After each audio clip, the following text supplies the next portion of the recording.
સુર સામ્રાજ્ઞીની વિદાય પર મહારાષ્ટ્ર સરકારે પણ કરી છે જાહેરાત। આવતીકાલે મહારાષ્ટ્ર સરકારે રજાની જાહેરાત કરી। લતા મંગેશકરના નિધન પર, સ્વર કોકિલાના દેહાંત પર મહારાષ્ટ્ર સરકારે પણ રાજ્યમાં જાહેર રજા ઘોષિત કરી છે। સ્વર કોકિલાના નિધન પર મહારાષ્ટ્ર સરકારે તમામ મહારાષ્ટ્રવાસીઓને જાહેર રજા ઘોષિત કરી છે। લતા મંગેશકરને શ્રદ્ધાંજલિ સ્વરૂપે મુખ્યમંત્રી ઉદ્ધવ ઠાકરેના કાર્યાલય તરફથી આ જાહેરાત કરવામાં આવી। ઉત્તરાખંડ સરકારે પણ લતા દીદીના નિધન પર રાજકીય શોક જાહેર કર્યો છે। ઉત્તરાખંડમાં 2 દિવસના રાષ્ટ્રીય શોકની જાહેરાત કરવામાં આવી છે। ગોવામાં પણ 3 દિવસના શોકની જાહેરાત કરવામાં આવી છે। લતા દીદીના નિધન પર દેશ આખામાં જ્યાં શોકનું મોજું ફરી વળ્યું છે, ખાસ મહારાષ્ટ્ર મુંબઈમાં જ્યાં જેઓ કર્મભૂમિ છે, કર્મભૂમિમાં પણ અત્યારે લોકો ચોધાર આંસુએ રડી રહ્યા છે, તેમને અંતિમ વિદાયની ઘડીઓ ગણી રહ્યા છે। ઉત્તરાખંડમાં પણ 2 દિવસના શોકની જાહેરાત કરવામાં આવી છે। તો આવતીકાલે મહારાષ્ટ્ર સરકારે પણ રજા જાહેર કરી છે। આપને જે દ્રશ્યો અમે બતાવી રહ્યા છીએ, એક તરફ પ્રેમકુંજ એટલે કે લતા દીદીનું ઘર, નિવાસસ્થાન, જ્યાં તેમના પરિવારજનોને શોકભીની શ્રદ્ધાંજલિ આપવા, તેમના પરિવારજનોને સાંત્વના પાઠવવા અને આ દુઃખની ઘડીમાં પ્રભુ તેમની આત્માને શાંતિ આપે અને પરિવારને સહન શક્તિ આપે તે પ્રાર્થના કરવા કેટલાય દિગ્ગજો પહોંચ્યા। સ્વર કોકિલાના નિધન પર અત્યારે મહારાષ્ટ્ર આખું જાણે હિપકે ચડ્યું છે અને ચોધાર આંસુએ લોકો તેમને યાદ કરી રહ્યા છે। મહારાષ્ટ્ર સરકારે પણ શોક વ્યક્ત કર્યો। પૂરા રાજકીય સન્માન સાથે આજે લતા દીદીને અંતિમ વિદાય આપવામાં આવશે। અત્યારે જે આપ દ્રશ્યો જોઈ રહ્યા છો, આ એ શખ્સિયત છે જેણે આજે દેહ તો ત્યાગ કરી લીધો, પરંતુ એક અમરતા પ્રાપ્ત કરી છે। તેમની આત્મા હંમેશા અમર રહેશે તેમના સ્વર સ્વરૂપે। દેશમાં દરેક લોકો તેમના સ્વરને જાણે છે, ઓળખ જ તેમની સ્વર છે। ત્યારે અત્યારે પૂરા રાજકીય સન્માન સાથે તેમના દેહને લઈ જવામાં આવી રહ્યો છે। આ ઠાઠડી અને તેના પર એ દેહ કે જેણે સૂર્ય જેવું જીવન વિતાવ્યું છે, એટલી જ ચમક, એટલી જ તપસ અને એટલી જ સાધના, અનુશાસન, તમામ ગુણોથી ભરપૂર એવા લતા દીદી દરેક લોકો માટે પ્રેરણા સ્વરૂપ। કેટલાય દિગ્ગજોના સાથે તેમના જે દ્રશ્યો છે અમે આપને બતાવી રહ્યા છીએ અને કેટલાય સન્માન તેમને પ્રાપ્ત થયા છે અને આ સન્માન તેમને પ્રાપ્ત થયા છે એ તેમની કર્મનિષ્ઠા માટે, તેમની તપસ્યા માટે, તેમની સાધના માટે। સ્વર કોકિલાના નિધન પર આજે મહારાષ્ટ્રમાં જાહેર કરવામાં આવી છે આવતીકાલની રજા અને આવતીકાલે જે રજા જાહેર કરાઈ છે શ્રદ્ધાંજલિ સ્વરૂપે ઉદ્ધવ ઠાકરેના કાર્યાલયથી આજ રજાની જાહેરાત કરવામાં આવી। 1 મહિનો 29 દિવસ જ્યારે લતા દીદી બ્રિજકેન્ડી હોસ્પિટલમાં હતા તે સમયે પણ તેમના ચાહકોએ જે રીતે પ્રાર્થનાઓ કરી હતી, એક આખો એવો સિલસિલો કે જ્યાં પ્રાર્થનાઓ જ પ્રાર્થનાઓ, યજ્ઞ, હવન આદિ, માત્ર એ પ્રાર્થના કે લતા દીદી સારા થાય। જો કે આ પ્રાર્થનાઓ ફળી નથી। એક પવિત્ર આત્માએ આજે આ ફાની દુનિયાને અલવિદા કહી છે। મુંબઈના શિવાજી પાર્કમાં જે અંતિમ સંસ્કારનું આયોજન કરવામાં આવ્યું છે, મુંબઈના દાદર વિસ્તારમાં આવેલ શિવાજી પાર્ક, જે મુંબઈનું સૌથી મોટું મેદાન છે અને આ મેદાન એટલા માટે પણ પસંદ કરવામાં આવ્યું છે કારણ કે લતા દીદી એ એક ખૂબ જ મોટું વ્યક્તિત્વ છે। એમના કદને કોઈ પામી ન શકે, જમીન સાથે જોડાયેલું અને આકાશ સુધી પહોંચેલું। તેમની પ્રતિભા આકાશને આંબતી હતી, એટલા માટે જ તો એવી દીવાદાંડી કે જેને ન માત્ર ભારતના લોકોએ જોઈ પરંતુ વિશ્વએ પણ નોંધ લીધી। પ્રધાનમંત્રી નરેન્દ્ર મોદી પણ આજે બપોરે 4:30 થી 5 વાગ્યા સુધીમાં મુંબઈ પહોંચશે અને લતા દીદીને અંતિમ વિદાય આપશે। આજે સાંજે 6:30 વાગ્યે લગભગ દીદીના અંતિમ સંસ્કાર થશે અને તેમનો આ પાર્થિવ દેહ એ પંચમહાભૂતમાં વિલીન થશે, પરંતુ આત્મા અમર છે એ જ રીતે તેમનો અવાજ જે અમર છે। હંમેશા તેમના ગીતોની ગૂંજતી જ રહેશે। ભલે આજે આ નાશવંત દુનિયાને તેમણે અલવિદા કહી હોય, પરંતુ તેમના અવાજને એ અમરત્વ પ્રાપ્ત થયું છે જે સદીઓ સુધી આમ જ રહેશે। 1950થી 2000ના સાલ સુધી જ્યાં સુધી તેમણે ગીતો ગાયા, દરેક પ્રકારના ગીતો ગાયા, દરેક અભિનેત્રી માટે ગીતો ગાયા, અને તેમના એ ગીતોએ દરેક લોકોના હૃદયમાં સ્થાન બનાવ્યું. એમાં કોઈ જાતપાતના વાળા નથી, કોઈ ભેદભાવ નથી, ભારતીય કે પછી વિદેશી, કોઈ ભાષાનો પણ વાળો નહીં. દરેક ગીતમાં એમના સ્વર અને એમની સંગીતની સૂઝ અને એ ભાવ કે જે સીધા મનમાં ઉતરી જાય. આજે પૂરા રાજકીય સન્માન સાથે એ જ મોટી મહાન વિદુષી જેવી હસ્તી લતા દીદી, જેમને અંતિમ વિદાય આપવામાં આવશે અને એ અંતિમ વિદાય આપવા માટે લોકો પણ શિવાજી પાર્ક પર ઉમટે તેવી પૂરી શક્યતા છે, જેને લઈને શિવાજી પાર્ક પર પણ વ્યવસ્થાઓ કરવામાં આવી છે કે જેથી ત્યાં વધુ જમાવડો ન થાય અને દરેક લોકોને અંતિમ દર્શન, અંતિમ સંસ્કારમાં સામેલ થઈને બહાર નીકળવાની તક મળે. અમે આપને જે બે દ્રશ્યો બતાવી રહ્યા છીએ, એક તરફ શિવાજી પાર્કના દ્રશ્યો છે, બીજી તરફ લતા દીદી. એ લતા દીદી જેમને પૂરા રાજકીય સન્માન સાથે તિરંગામાં આજે અંતિમ વિદાય આપવા માટે લોકો ઉમટી પડ્યા છે. લતા દીદીના નિધન પર કોણ એવું હશે કે જેણે આંસુ ન સાર્યા હોય? અત્યારે શિવાજી પાર્કમાં પણ પોલીસનો કાફલો ખડકી દેવાયો છે, પ્રશાસન સાબદું બન્યું છે, કારણ કે આ એવો સમય છે જ્યારે લોકોની લાગણીઓનું પૂર વહી જશે અને જો એ પૂર વહી જાય છે તો તે સમયે લોકોને કાબૂમાં કરવા પણ મુશ્કેલ થઈ શકે.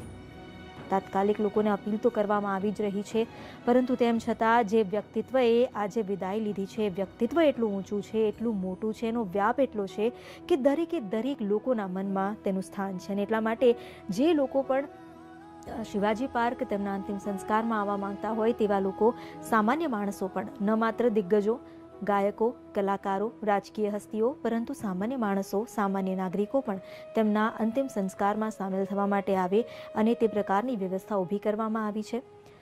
આજે લતા દીદીને અંતિમ વિદાય આપવા માટે કેટલાય લોકો ભીના હૈયે અને આંસુ ભરી આંખોએ ત્યાં ઊભા છે. સ્વર કોકિલા, જેણે વિદાય તો લઈ લીધી, પરંતુ આ કોકિલ કંઠી આપણી પોતાની લતા દીદી અને એ મમતાની મૂરત, જેની વિદાય પર લોકો પણ આંસુ સારી રહ્યા છે. ભલે મુંબઈમાં તેઓ 1945થી વસતા હતા, પરંતુ આખા દેશમાં તેમને વસ્યા હોય ને તેવી સ્થિતિ છે, કારણ કે ન માત્ર મહારાષ્ટ્રમાં રજા જાહેર કરવામાં આવી, રાજકીય શોક જાહેર કરવામાં આવ્યો, ગોવામાં પણ 3 દિવસનો રાજકીય શોક જાહેર કરવામાં આવ્યો છે, ઉત્તરાખંડમાં પણ શોક જાહેર કરવામાં આવ્યો છે, રાષ્ટ્રીય શોક જાહેર કરવામાં આવ્યો છે. પ્રધાનમંત્રી નરેન્દ્ર મોદીએ તો પોતાના કાર્યક્રમો રદ કર્યા છે. તેમના ચૂંટણી પ્રચારની રેલીઓ, સભાઓ, જે પણ કાર્યક્રમો હતા એ તમામ રદ કરીને તેઓએ લતા દીદીને અંતિમ વિદાય આપવા માટેનું મન બનાવ્યું. પોતાની સભામાં સંબોધન દરમિયાન જ તેઓ ખૂબ ભાવુક થઈ ઉઠ્યા અને ભાવભીના શબ્દો તેમના સરી પડ્યા. તેમણે એ પણ કહ્યું કે લતા દીદી એ સ્નેહની મૂર્તિ હતી. સાચી વાત છે, તેમના લતા દીદીના ચહેરા પર એ સ્નેહ છલકતું હતું. શિવાજી પાર્કથી આપ લાઈવ દ્રશ્યો જોઈ રહ્યા છો, તો બીજી તરફ લતા દીદીના ઘરેથી પણ જીવંત દ્રશ્યોનું પ્રસારણ એબીપી અસ્મિતાની સ્ક્રીન પર. શિવાજી પાર્ક જે સૌથી મોટું મેદાન છે મુંબઈનું, અને ત્યાં આજે અંતિમ સંસ્કાર વિધિ કરવામાં આવશે. કદાચ આપને યાદ હશે કે જ્યારે બાળાસાહેબ ઠાકરેનું અવસાન થયું તો તે સમયે પણ શિવાજી પાર્કમાં જ વ્યવસ્થા કરવામાં આવી હતી અને આટલા મોટા મેદાનમાં પૂરી શક્યતા છે કે એક જન સૈલાબ ઉમટી પડે, કારણ કે આજે લતા દીદીને અંતિમ વિદાય આપવાની છે. લતા દીદીને અંતિમ વિદાય આપવા માટે અને તેમના પરિવારજનોને સાંત્વના પાઠવવા માટે કેટલાય લોકો, જેઓ પહેલાં જ તેમના ઘરે પણ પહોંચી ચૂક્યા. અમિતાભ બચ્ચન પણ પ્રેમકુંજ એટલે કે લતા દીદીના નિવાસસ્થાને પહોંચ્યા હતા અને ત્યાં પહોંચીને પરિવારજનોને સાંત્વના આપી, દિલસોજી વ્યક્ત કરી, દિલાસો આપ્યો. લતા મંગેશકરના અંતિમ સંસ્કારમાં પ્રધાનમંત્રી નરેન્દ્ર મોદી પણ સામેલ થશે. એ જ બતાવે છે કે આ વિદુષી વ્યક્તિત્વનું કદ કેટલું મોટું હતું. આ એક સૂર્ય હતો, એક તપસ હતી પૂરા જીવનની, જે કેટલાય લોકોને પ્રેરણા આપી છે. રાષ્ટ્રીય સન્માન સાથે આજે તેમને વિદાય આપવામાં આવશે. કેટલાય એવોર્ડ મેળવ્યા, કેટલાય સન્માન મેળવ્યા, ન માત્ર દેશમાં, વિદેશમાં, પરંતુ તેમ છતાં જમીન સાથે જોડાયેલા, અભિમાનથી કોસો દૂર, મદથી કેટલાય દૂર, માત્ર ભાવના, મનમાં માસૂમિયત, ચહેરા પર નિર્મળતા. ક્યારેય લતા દીદીને જોયા હોય, તેમની તસવીરો જોઈ હોય તો એ તસવીરો એ બતાવે છે કે એમના જીવનના દરેક પળો એ માત્ર કર્મનિષ્ઠાથી ભરેલા હતા. એવી કર્મનિષ્ઠા જે તેમણે પોતાના સ્વર સાથે સાધી હતી, પોતાના સંગીત સાથે સાધી હતી. માત્ર સંગીત એમનું જીવન હતું. તક ગમે તે હોય પરંતુ સંગીતનો સાથ તેમણે ક્યારેય ન છોડ્યો. લતા મંગેશકર જેઓનું જીવન જ એક દીવા દાંડી સ્વરૂપ કહીએ તો ખોટું નથી, કારણ કે 1928-29 એટલે કે એક સદી પહેલાં જ્યારે તેમનો જન્મ થયો હતો, એ સમયે માત્ર 12-13 વર્ષની વયે તેમણે જે રીતે સંઘર્ષ શરૂ કર્યો હતો. हम राज्यसभा में भी मिलते थे जी, और राज्यसभा में भी उनको सांसद के रूप में मुझे देखने को मिला, उनके साथ रहने को मुझे मौका मिला. मेरे जीवन का बॉलीवुड जर्नी में दीदी का जो आशीर्वाद रहा है वो मैं कभी भूल नहीं सकती, क्योंकि उनके जो गाने हैं, जो हैप्पी गाना हो तो पूरे घर में रौनक लाती थी.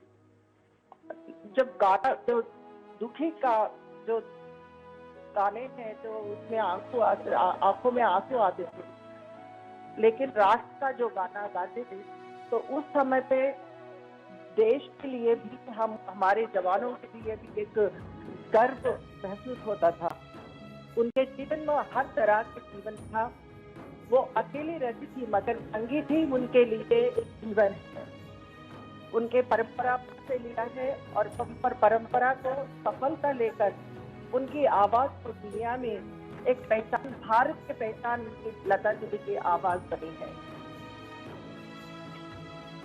और आज उनके पूरे परिवार को शक्ति दे और भगवान उनके आत्मा को शांति दे. We miss her. She's an angel. जी बिल्कुल. जया जी, आपके भी काफ़ी फिल्मों में आपके लिए भी उन्होंने काफ़ी गाने गाए हैं. क्या आज कोई ऐसा खास गाना, कोई ऐसी बात आपके दिमाग में आ रही है, क्योंकि हम भी उनके गानों के ज़रिए ही, जो कि हमेशा अमर रहने वाला संगीत है, उसके ज़रिए उन्हें अपनी श्रद्धांजलि दे रहे हैं. आप कुछ डेडिकेट करना चाहेंगे उन्हें? ये मेरे वतन के लोगों, ये गाना देश के सरहद पर जितने जवान रहते हैं उनके परिवार को ये ताकत देने के लिए, शक्ति देने के लिए, उनके त्याग को यादगार बनाने के लिए दीदी ने जो गाना गाई वो हम दीदी को हमेशा याद करते हैं. और देश और सारे परिवार उनके लिए श्रद्धांजलि. जी जया प्रदा, बहुत बहुत शुक्रिया. और अपने आप તો અભિનેત્રી જયાપ્રદા, જેમને સાંભળ્યા આપે, એ પણ અત્યારે પોતાનું દુઃખ વ્યક્ત કરી રહ્યા છે. કોઈ પણ એવી અભિનેત્રી નહીં હોય કે જેના ગીતોને સ્વર ના આપ્યો હોય સ્વર સામ્રાજ્ઞીએ. લતા દીદી, જેમણે આજે આ નાશવંત દુનિયાને તો ખૂબ જ નિર્મોહી રીતે છોડી દીધી, પરંતુ તેમની પાછળ તેમના ચાહકો આજે જે રીતે આંસુ સારી રહ્યા છે એ જ બતાવે છે લતા દીદીની મહાનતાને. કારણ કે માત્ર સંગીતથી લોકોના મનમાં તેમણે રાજ કર્યું છે. સ્વર કોકિલાએ દેહનો ત્યાગ કર્યો, આજે તેમનું દેહાંત થયું. સવારે અને ત્યારથી જ ચોધાર આંસુએ રડનારા તેમના ચાહકો, એ યાદ કરનારા ન માત્ર ચાહકો પરંતુ તેમની સાથે કામ કરનારા, તેમની સાથે રહેનારા લોકો જે આ મમતાની મૂરતને યાદ કરી રહ્યા છે. તેમના પાર્થિવ દેહના દર્શન માટે લાવવામાં આવ્યો, તેમના અંતિમ દર્શન માટે મૂકવામાં આવશે. રાજકીય સન્માન સાથે આજે લતા દીદીને વિદાય આપવાની છે. તેમના ચહેરા પરનું જે સ્મિત છે એ સ્મિત હંમેશા અમર રહેશે, અને એનાથી વધુ અમર તેમનો અવાજ, તેમનું સુર, તેમનું સંગીત. જે મેં કહ્યું હતું કે તકો ઘણી મળી પણ એ બધાથી પર તેમના માટે સંગીત રહ્યું. એક વિદુષી તરીકે તેમણે પોતાનું આખું જીવન જીવ્યું છે. સમાજની જવાબદારીઓ, પોતાના પરિવારની જવાબદારીઓ, માનવતાની જવાબદારી, એક માનવ તરીકે પોતાને પ્રસ્થાપિત કરવાની જવાબદારી, કર્મનિષ્ઠા સાચવવાની જવાબદારી લતા દીદીએ ઉઠાવી હતી.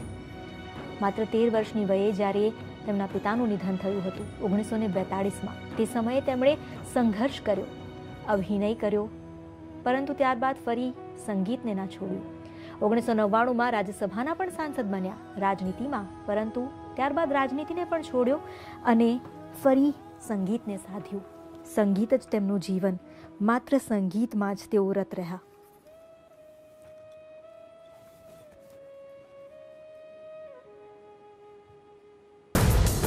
પેટ્રોલ ડીઝલ પુરાવતા કેમ સાવધાની રાખવી છે જરૂરી? કેવી રીતે થાય છે પેટ્રોલ પંપ પર ગોલમાલ? પેટ્રોલ ડીઝલમાં કટકી થાય છે ત્યારે હું તો બોલીશમાં રાત્રે 8 વાગે થશે તેલના ખેલનો પર્દાફાશ.